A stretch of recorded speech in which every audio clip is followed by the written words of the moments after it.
mababaliw at sobrang patay na patay siya sa sobrang pagmamahal sa inyo. Hello mga guys, kumusta kayo? Panibagong araw, panibagong video na naman tayo. And sa araw na ito ay isa na namang video ang aking ituturo sa inyo na simpleng gabay o simpleng pamamaraan na makakatulong sa atin. At bago ang lahat, gusto ko lang mag-disclaimer sa mga taong hindi naniniwala at hindi gusto ang mga kagaya nitong video. Please skip this video and maghanap kayo ng videos na gustong gusto nyo dahil ang video na ito ay para lamang ito sa mga taong naniniwala and gusto mag-try. Sa lahat po ng mga nagko-comment po sa aking mga videos, mag-ingat po sa mga nagre-reply sa inyo na dinadala kayo sa WhatsApp upang makaiwas po tayo sa mga scam. Ngayon po, ituturo ko sa inyo kung paano mababaliw at maging patay na patay ng husto sa inyo ang taong inyong minamahal. Sa ngayon po ay kailangan natin dito ng mga gagamitin, and syempre kung gusto mo na maging patay na patay sa inyo ng husto ang inyong partner, susundin nyo lamang ng maayos ang ating mga instruction dito upang mas mababaliw pa siya sa inyo. Ito po ay pwedeng gawin sa parehas ang kasarian, babae ito babae, and lalaki ito lalaki. Syempre sa ating babae at lalaki na mag-partner. And pwedeng-pwede itong gawin kahit na kayo ay magkalapit at magka-LDR po. Dito po, kailangan natin ng materialis upang magawa natin ang ritual na ito. So, kailangan lamang natin dito ng cinnamon stick. So, cinnamon stick po ang ating kailangan. So, sa cinnamon stick, kung sa mga nagtatanong kung saan ito pwedeng nabibili po ito sa supermarkets, sa mga malls, and sa mga online apps. So, marami po ito ang cinnamon stick. So, maghanap lamang kayo.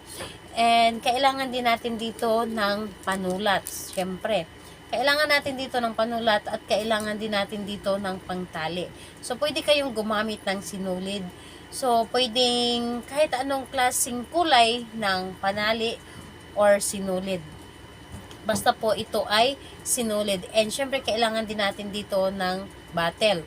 So, bottle po na may lamang tubig.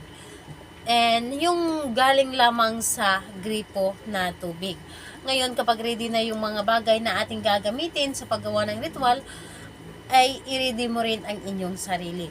Yes po, yun po ang pinaka-importante sa atin, ang i-ready ang ating sarili sa paggawa ng isang ritual para mas mabilis itong mapagana. And sisiguraduhin po ninyo na sigurado kayo sa inyong sarili na gustong-gusto ninyo itong gawin at naniniwala po kayo. At kung kayo naman ay isa sa mga hindi naniniwala and may duda pa rin kayo, sa kanyo na lamang ito gawin kapag hindi na kayo nagduda sa isang ritual. Ngayon, mas mainam na mag-isa ka lamang na gumawa nito at wala pong dapat na nakakaalam at hindi din po ito dapat ipagsasabi. Kapag ready ka na, ay pwede mo na itong simulan. So, ang gagawin mo lamang dito, sa cinnamon stick, isulat po ninyo dito yung pangalan at apelyido ng inyong partner or ang inyong target. So, pangalan niya at apelyido ng 3 ulit. So, pangalan niya, apelyido, pangalan, apelyido. So, iikot nyo lamang sa pagsulat. So, galing dito, pangalan, apelyido, tapos dito, pangalan, apelyido, at dito, pangalan at apelyido. So, kapag naisulat nyo na ng 3 ulit yung kanyang pangalan at apelyido, kunin ninyo ang inyong panali. So, kunin ninyo ang inyong panali at talian nyo lamang ito. So, talian nyo lamang ito. Habang tinatalian ninyo ito, paulit-ulit po ninyong sasambitin yung kanyang pangalan at apelyido at sasabihin mo na mababaliw at magiging patay na patay ka ng husto sa pagmamahal sa akin. Pangalan, apelyido, mababaliw at maging patay na patay ka ng husto sa pagmamahal sa akin. So, paulit-ulit lamang ang inyong pagkasabi hanggat matapos ninyo itong talian. Siyempre, dahan-dahan ninyo itong tatalian. Huwag masyadong mabilis. And, kailangan na nang gagaling po sa inyong puso ang inyong mga sinasabi. So, ngayon, pagkatapos mo itong talian, kunin mo yung bote na naglalamang tubig. So, kunin mo ang bote na naglalamang tubig at buksan mo ang takip at itong cinnamon stick na ito, ilagay mo sa loob. Ilagay mo sa loob at pagka nasa loob na ito, ihalo nyo lamang or alugin nyo lamang ang bote na may lamang tubig.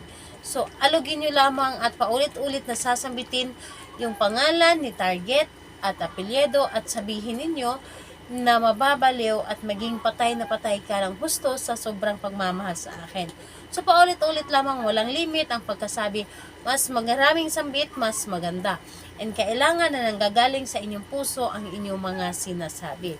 Pagkatapos mo itong alugin at sa tingin ninyo sapat na ang inyong mga sinasabi, ang bote na ito pwede ninyong ilagay sa ibabaw ng inyong kisame or sa mataas na bahagi ng inyong bahay. At kung wala kayong mapaglagyan, maaari ninyong ilagay ito sa loob ng inyong cabinet, itago po ninyo or sa kahit saang sulok na pwede ninyong ilagay na maitago ninyo ang bote. And hayaan nyo ito ng mga ilang araw, wala po itong limit sa araw at kung kailan mo ito maaalala sa kamong pa lang ito itapon. Pero ikip mo siya dapat sa loob ng inyong pamamahay or sa loob ng inyong kwarto kapag ito ay inyong ginawa. Makikita ninyo ang mabilis na resulta ninyo. Kayo mismo ang makakaramdam sa resulta ng inyong ginawa. Think positive lamang, ito ay makakatulong sa inyo at magiging maayos ang takbo ng relasyon ninyo. Gawin ito sa araw ng Tuesday and Friday at kung gusto nyo itong gawin sa ibang araw, basta't may sinag ng buwan, pwede nyo po itong gawin at kailangan na malakas ang inyong energy. So, ayun po, kung may mga katanungan kayo, mag-comment lamang sa baba upang ma-replyan ko po kayo. Bye-bye everyone. God bless us all.